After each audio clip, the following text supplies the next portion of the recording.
श्योपुर जिले की विजयपुर विधानसभा इन दिनों सियासी हलचल का केंद्र बनी है। उपचुनाव की आहट से पहले मंचों से दिए जा रहे बयान राजनीतिक गलियारों में नई बहस छेड़ रहे हैं। बीजेपी के कार्यक्रम में नेताओं की जुबानी जंग ने अंदरूनी समीकरणों को भी उजागर कर दिया है। विजयपुर में हुए बीजेपी के कार्यक्रम में उस वक्त सियासी तापमान बढ़ गया जब मंच से हार जीत को लेकर खुले संकेत दिए गए। पूर्व वन मंत्री रामनिवास रावत और विधानसभा अध्यक्ष नरेंद्र सिंह तोमर के बयान चर्चा का विषय बन गए। रामनिवास रावत ने इशारों में पार्टी के कार्यकर्ताओं और पदाधिकारियों की भूमिका पर सवाल खड़े किए। उनके बयान से साफ संकेत मिला कि पार्टी के भीतर चुनावी रणनीति और प्रदर्शन को लेकर कहीं न कहीं असंतोष है। हमारे क्षेत्र में कुछ लोग ऐसे हैं कि लोग बैठ के चर्चा करते हैं कि रामनिवास की स्थिति तो खराब हो गई। अरे भाई, तुम भारतीय जनता पार्टी के हो, अगर भारतीय जनता पार्टी मुझे टिकट देगी तो मेरी स्थिति क्यों खराब होगी। लेकिन आप लोगों से अनुरोध करता हूँ, ऐसे व्यक्ति को आप मुंह तोड़ जवाब देना शुरू कर दो, पार्टी को कोई नहीं हरा सकता। वहीं नरेंद्र सिंह तोमर का बयान भी बड़ा इशारा था। उन्होंने कहा कि अपने चुनाव से ज्यादा मेहनत उन्होंने रावत के उपचुनाव में की थी, गांव-गांव जाकर प्रचार किया।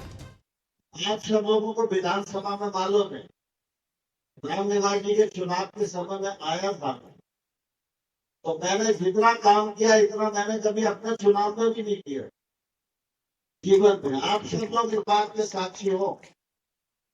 चाहे भी कोई जगह ऐसी हो जहाँ मैं नहीं गया हूँ, मुकेश मल्होत्रा के विरोध में मैंने कोई भी कसर नहीं की। तोमर के इस बयान को राजनीतिक विश्लेषक कई नजरियों से देख रहे हैं। एक ओर इसे व्यक्तिगत समर्थन का संकेत माना जा रहा है, तो दूसरी ओर ये पार्टी के अंदरूनी समीकरणों और कार्यकर्ताओं की सक्रियता पर भी सवाल खड़े करता है। इधर कांग्रेस भी इस पूरे घटनाक्रम पर चुटकी लेने से पीछे नहीं रही। कांग्रेस ने तंज कसते हुए कहा कि बीजेपी में जाकर अब रावत को हकीकत समझ में आ गई है। उनकी अभी जो पाठशाला शुरू हुई है भारतीय जनता पार्टी में, वो जीरो से शुरू हुई है।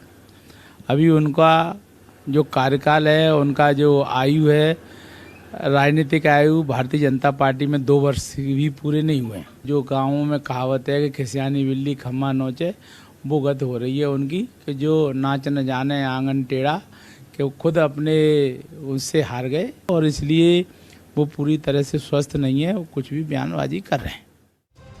हालांकि तमाम अटकलों के बीच रामनिवास रावत ने साफ संदेश देते हुए कहा कि इस बार किसी भी हालत में विजयपुर सीट मुख्यमंत्री मोहन यादव की झोली में डालनी है।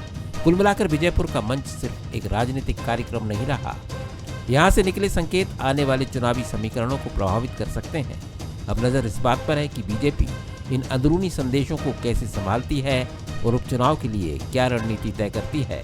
नितिन सोलंकी, बंसल न्यूज, श्योपुर।